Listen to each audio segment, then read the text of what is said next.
Bhajpa party जो लगातार घोषणाएं कर रही है, उस पर क्या कहेंगे? देखिए, ये घोषणाएं तो अगर बड़ी छोटी सी बात मैं कह दूं, मरे के मुंह को घी लगाने बड़ी बात। वक्त होता है 4 वर्ष, 4.5 वर्ष।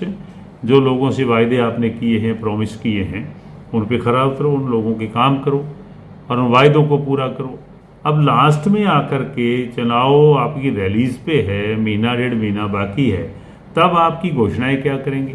ये तो मान के ही चलो कि अगले आने वाले चुनाव के लिए आप लोगों को लॉलीपॉप दे रहे हो, और लोग भी आपको वोट तभी देते हैं अगर पिछला जो आपका प्रॉमिस था लोगों के प्रति वो पूरा किया हो।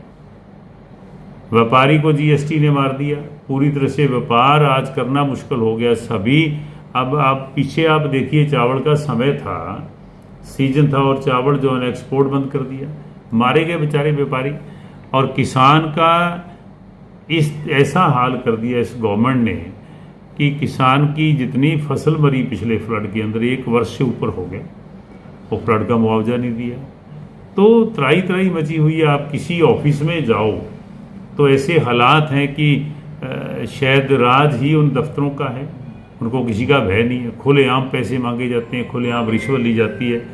किसी व्यक्ति का अगर ये मान के चलो कोई इंतकाल ही बाकी है तो उसके लिए भी उसको 20-20 चक्कर काटने पड़े, पैसे देने पड़े। बाकी दफ्तरों में देख लो, जितने भी ऑफिस हैं सब में जंगल राज है, ये मान के चलो। तो मैं तो ये सोचता हूँ कि सरकार नहीं है, सरकार तो सिर्फ और सिर्फ अधिकारियों की है। किसान की किस तरीके से इन लोगों ने बेइज्जती करने का काम किया। 1.25 साल दिल्ली में बैठना पड़ा किसान को, मजबूर होकर के अपने खेत छोड़ करके, और एजिटेशन किया, और किसान को अपने ही प्रदेश के किसान को खड्डे खोद करके ऐसे हालात उसके कर दिए कि 750 जाने किसान जो है उनको कुर्बान करनी पड़ी। और यही बात होनी थी तो पहले दिन उनसे बात करते बैठ के हमने 20 बार कहा कि प्रधानमंत्री जी उनसे, किसानों से बैठ कर के बात करें, और इस तरीके से नहीं जैसे तोमर साहब की ड्यूटी लगा दी कि आज मीटिंग हो रही है जी, फिर 15 दिन बाद हो रही, फिर 20 दिन बाद होगी। ऐसे नहीं, निष्ठा से बात करके इस मामले का पटाक्षेप करें जैसे ये किया है। और यही होना था। फिर कृषि कानून जब बच्चा कह रहा था कि क्यों लागू किए, वो नहीं करने चाहिए थे।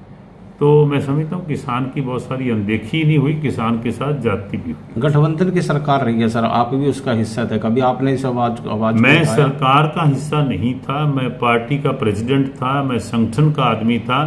और आप लोग तो प्रेस के लोग हो, मेरा जितनी भी मेरी प्रेस मीट आप लोगों से रही हो। चंडीगढ़ मेरा कर्म क्षेत्र था, मैं वहाँ ज़्यादा हुआ करता। चंडीगढ़ के लोगों से हर वीकली, हर हफ्ते उनसे बात होती थी। यूट्यूब पे जाओ और उठाओ, निशान सिंह यही कहता मिलेगा कि केंद्र की सरकार किसानों, जो देश का अन्नदाता है, उनसे सौहार्दपूर्ण माहौल में बात करे, उनकी बातों को माने। यही बात आपको मेरी मिलेगी। कोई भी यूट्यूब से मेरा वीडियो उठाएं, एक भी वीडियो में मैं कहीं सरकार का समर्थन करता हुआ नहीं मिलूंगा। मुझे उलाने भी आते थे, मुझे कहा भी जाता था कि आप सरकार के खिलाफ बोलते हैं, और मैं यही कहता था मैं सरकार के खिलाफ नहीं बोल रहा, मैं किसान हूँ और किसान हितैषी भी हूँ। और ये भी मानता हूँ कि जो कृषि कानून जो गवर्नमेंट ने बनाए हैं, लागू किए हैं, वो गलत है।